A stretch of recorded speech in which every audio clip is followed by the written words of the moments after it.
சுதந்திர உரிமை.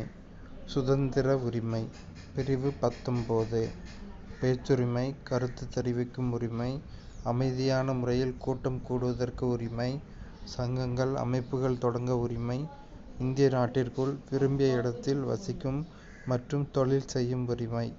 பிரிவு 20 குற்றஞ்சாட்டப்பட்ட நபர்களுக்கான உரிமை மற்றும் தண்டனைகளிலிருந்து பாதுகாப்பு பெறும் உரிமை. பிரிவு 21 வாழ்க்கை மற்றும் தனிப்பட்ட சுதந்திரத்திற்கு பாதுகாப்பு பெறும் உரிமை.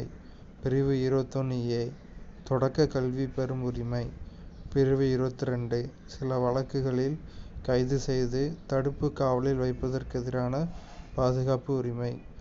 சுதந்திர உரிமைகள் பிரிவு 19 to 22. பிரிவு 19 பேச்சுரிமை. 20 குற்றஞ்சாட்டப்பட்ட நபர்களுக்கான உரிமை. 21 வாழ்க்கை மற்றும் தனிப்பட்ட